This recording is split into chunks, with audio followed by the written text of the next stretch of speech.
Hey guys, so finally the Galaxy S9 is here. Samsung has officially launched the device now and the pre-orders for the device has also begun. So if you are planning to buy the Galaxy S9, then do check out this early specs comparison video between the Galaxy S9 and Galaxy S8 so that you can know whether to upgrade to the new Galaxy S flagship or not. So let us begin.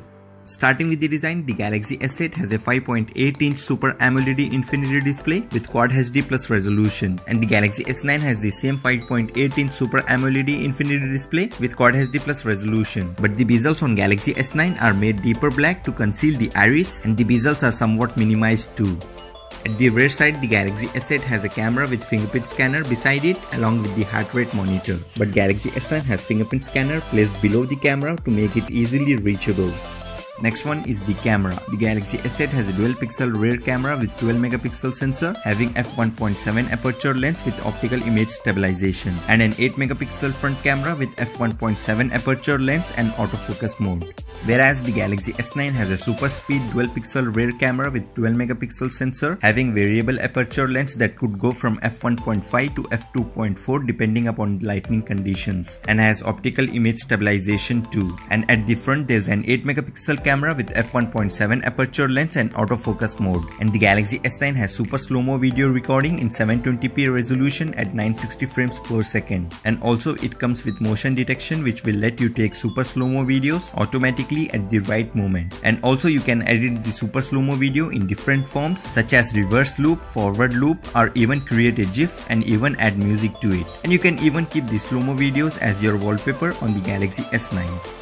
Now let's talk about the performance and storage. So the Galaxy S8 has a 10nm based Snapdragon 835 chipset in some markets and Exynos 8895 chipset in other. And it came with 4GB of RAM and 64GB of inbuilt storage with expandable support via microSD card for up to 256GB. Whereas the Galaxy S9 has the second generation 10nm based Snapdragon 845 chipset in some markets and Exynos 9810 chipset in other. And comes with 4GB of RAM and variable inbuilt storage options, that is 64GB, 128GB and 256GB, and has expandable support via microSD card for up to 400GB of storage. Next on the list is the software. The Galaxy S8 came with Android 7.0 Nougat out of the box, whereas the Galaxy S9 has Android 8.0 Oreo pre-installed, and the Galaxy S9 also retains the IP68 dust and water resistance that came with the Galaxy S8. As of the biometrics, the Galaxy S8 had fingerprint scanner, iris scan and facial recognition, whereas the Galaxy S9 comes with fingerprint scanner, iris scan, facial recognition and intelligent scan, which is a new feature that combines iris and face scan to let you unlock the device even more faster. And this is somewhat similar to the Face ID seen on iPhone 10. Moving on to the battery, the Galaxy S8 has a 3000 mAh battery with fast charging support, and the Galaxy S9 has the same 3000 mAh battery with fast charging support. But the battery performance on the Galaxy S9 could be much more better than on the Galaxy S8, which would be made possible by the second generation 10nm based Snapdragon 845 and Exynos 9810 chipsets.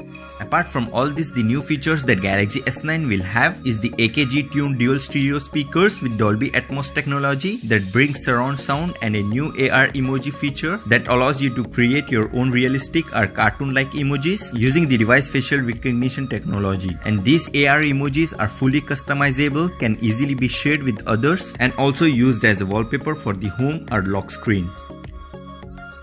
Now let us talk about the price. So the Galaxy S8 was launched at around $720 in the US, and the Galaxy S9 is also launched around the same price tag, that is about $730 in the US. But this price seems to be for the base variant, and the higher storage variants are expected to cost somewhat more than this.